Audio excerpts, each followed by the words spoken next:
Assalamualaikum warahmatullahi wabarakatuh. My name is Muhammad Iramalfi bin Orwaki. Basically, this case study is telling about how the French Parliament passed a bill that prohibit all their citizens to conceal their face in public area. This prohibition is better known as France Burqa Bill, as it is to be made exclusively for Muslim women who wear burqas. Burqa is a religious garment which covers the body and the face that is worn by women in some Islamic traditions. The French lawmakers claiming that this law was important for the emancipation of women as it will free women from a discriminatory and patriarchal subculture. This is because some of them believe that the burqa was a harmful symbol of gender inequality that forced women to assume a subservient status to men in public. Assalamualaikum, my name is Nurul Amira Shahira binti Idi. I will continue the summary of the case study. Some of people saw the bill as an infringement of religious freedom, an act of cultural imperialism, especially for the French Muslim community. They say that the French legislature were forcing their view of gender equality on the culture of the country. Large number of them, including some women, argue that wearing burqa freed women from the physical objectification that is so prevalent in Western culture. There is numerous of women who oppose the bill by wearing burqas and heading to the office of lawmakers who endorse them. Therefore, individual women's reports suggested that the law made the atmosphere in France more unfriendly to Islamic women.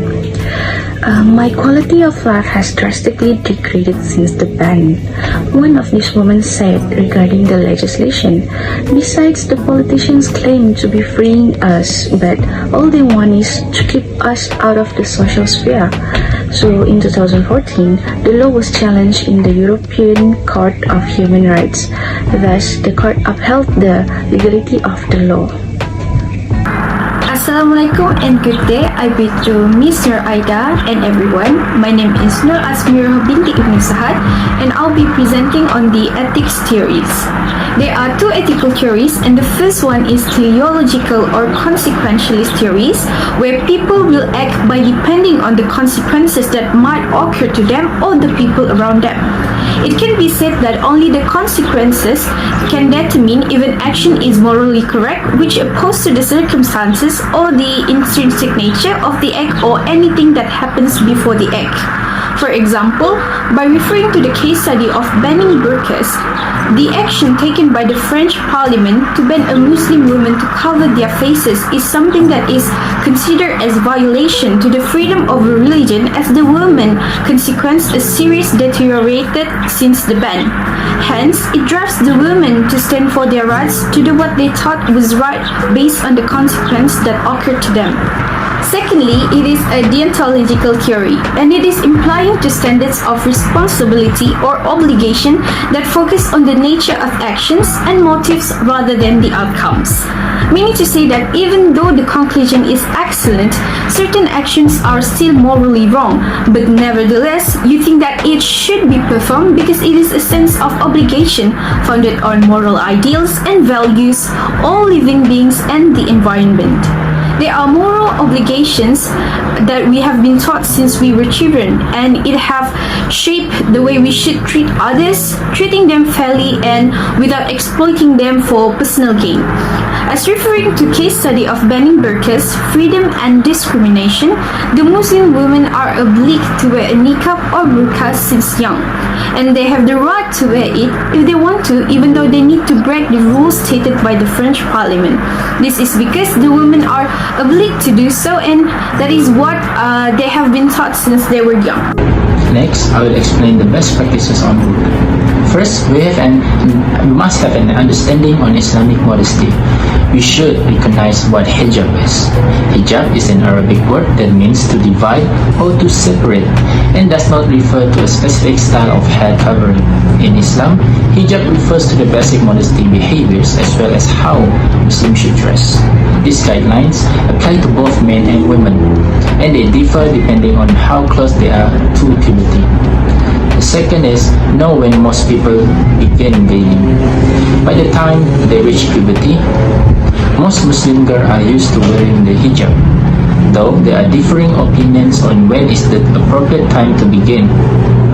While new converts are encouraged to begin veiling as soon as possible, it is allowed to adapt to covering gradually rather than all at once. The next is recognize the difference between the hijab and the niqab.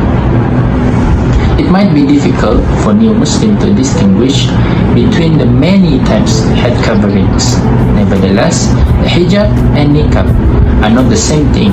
The hijab is a blanket term of head covering that always leaves the face visible. The niqab, on the other hand, covers the wearer's face as well, leaving just the eyes exposed.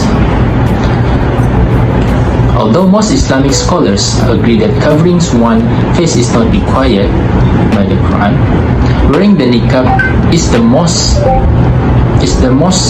norm in many Muslim countries, particularly in the Gulf region, and is becoming more commonplace in several Western countries.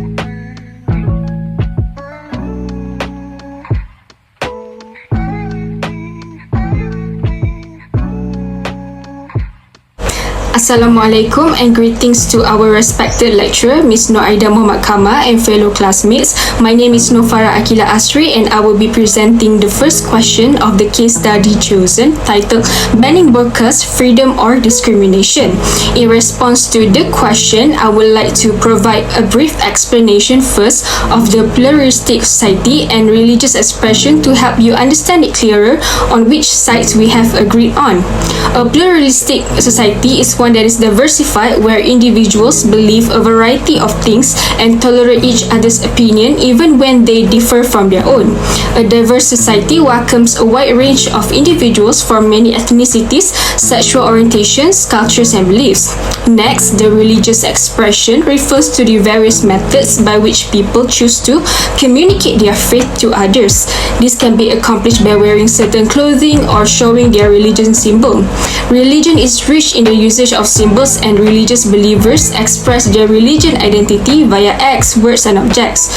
In response to the question, the detractors are able to be agreed upon by us. This is due to legislators passing law that discriminates just against one religion, which is Islam, and how they do not want Muslims to exercise their freedom of religious expression due to the prejudiced justification of how it is comparable to the Christian religion and the patriarchal cultures. However, ethical practice requires more than simply complying to policies, laws, rules, and regulation, since the rule of ethics is seen to succeed with the rule of law. Furthermore, according to Manuel A. Gomez, ethical decision-making should be driven by a person's moral sense and desire to retain self-respect as it reflects people's conduct with one another, which the French legislation has improperly applied to the prohibition of burqas and other forms of religious expression. The first ground to support the detractors is number of French women who wear full-face veils or burqas in these nations is apparent that there are a very small minority, which estimates ranging from 700 to 2,000 women. According to Info International article, every year an estimated 62,000 women and 2,700 men aged 20 to 69 in France are victims at least one criminal assault or attempted criminal assault. This publication reveals the legislator's justification that the law liberated women from a discriminatory patriarchal subculture is void and invalid. As for the second ground, according to Human Rights Watch, in France, civil servants, including teachers, are forbidden by law from wearing religious symbols, and kids may be barred from attending public schools if they wear any conspicuous religious symbol, such as a headscarf, a Sikh turban, or a Jewish head covering. Authorities have stated that this restriction will also apply to big Christian crosses. However, it has not been applied to religious symbols worn around the neck. This demonstrates that France is concentrated on promoting one culture, specifically Christian culture, among its citizens. This issue has also taken away their people's freedom of religious expression unwillingly.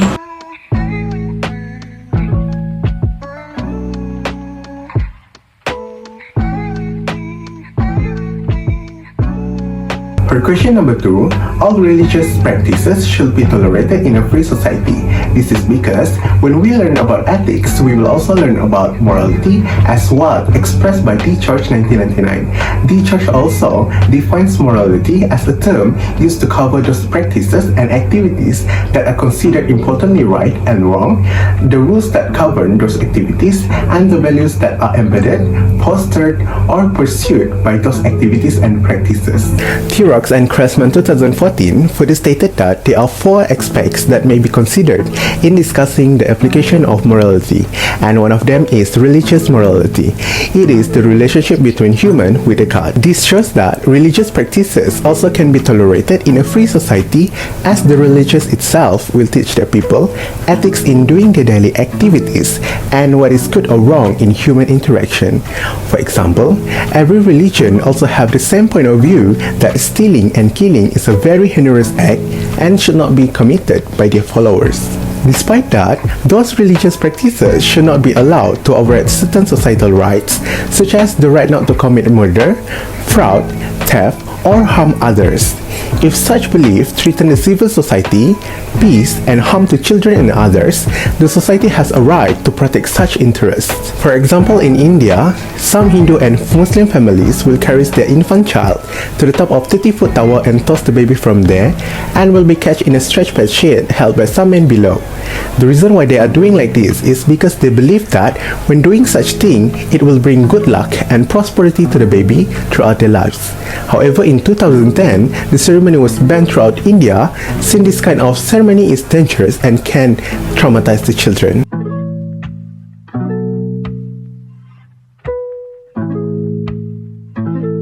Kick. Next, I will answer on the question 3.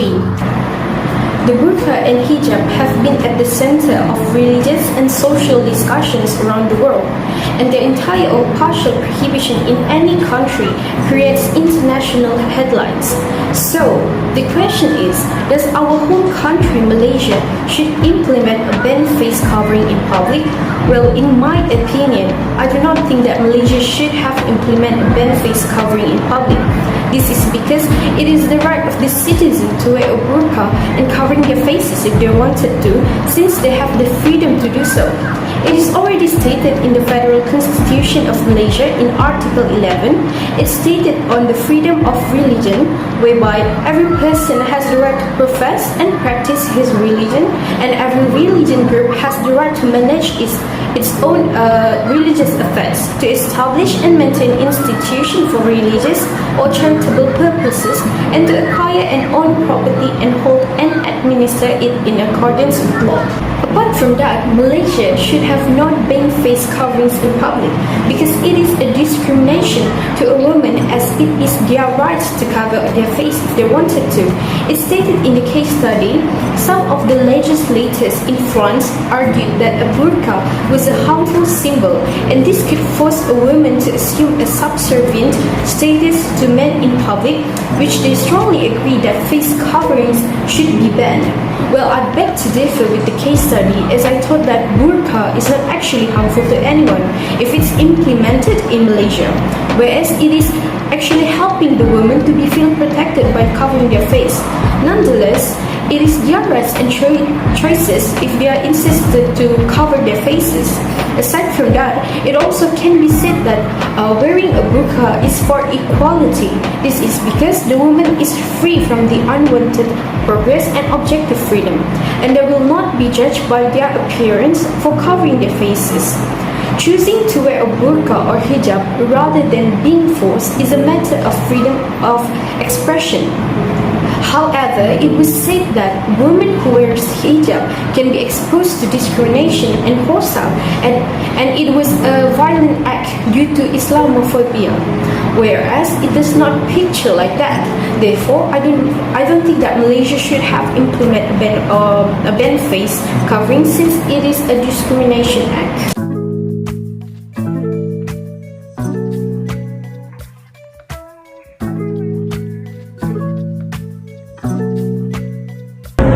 Now Now, let's discuss on the next question. Should religious garments and iconography from all faith tradition be banned in public school as occurred in France in 2004? Why or why not? My answer is no. Religious garments and iconography should not be banned in public school. International human rights law and domestic law recognize the right to freedom of religion and conscience, and courts around the world have recognized the relevance of the right in culturally diverse democratic communities. If some government wanted to ban all faith traditions, it should not have any discrimination toward other religion. The restriction might result in some students leaving public schools and universities and possibly dropping out of education if they cannot access private school that permits religious dress and symbols. In my opinion, the prohibition or restriction of religious clothing in public school is an emotive and controversial issue. On the face of it, it seems simple. Schools should not prevent students or teachers from wearing the religious clothing and symbols of their choice. To do so violates their fundamental rights to religious freedom.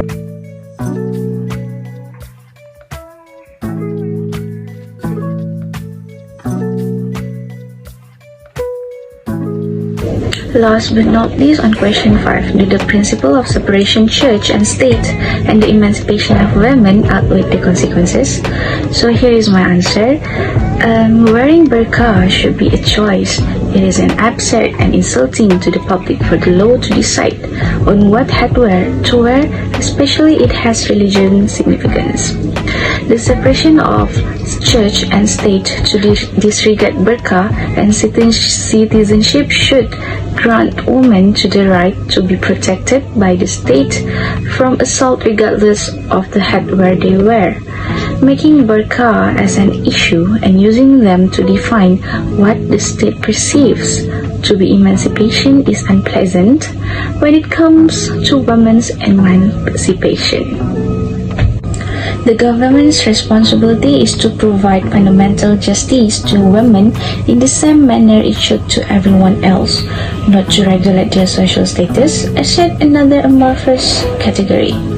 Therefore, looking back at the ethical theory, it has to be more ethical, such as moral relativism, which do unto others as you would have them to do unto you. It means there are no absolute rules to determine whether something is right or wrong, but living in the society nowadays, people should be more open and stop being judgmental to others' beliefs. This is because everyone has the right for ownership on your own body, the right for your life, the right freedom of speech, and the right to be safe. Thus, to conclude, if women are assaulted because they wear or do not wear burqa, the state is obligated to protect them as if they were victims or any other kind of assault. This is because it will represent the state suppressing people's religious practice. That's all from me. Thank you. In conclusion, the case study is properly analyzed in terms of freedom and prejudice against Muslim women in France. The Burqa Bill, as established by French legislators, has been proven to be irrelevant in proving its purpose for prohibiting all kinds of religious expression, including actions, words, and objects. This demonstrates that discrimination impacts the whole religion practice in the country, from adults to children, civil servants to school children, particularly Muslim women who wear burqas. Every person should have the right to exercise his or her rights in accordance with ethical values, regardless their level of education, career, status of citizens, and more. This legislation, we believe, should be repealed since other countries that support religious freedom live in unity and tolerance as acknowledged by international human rights law.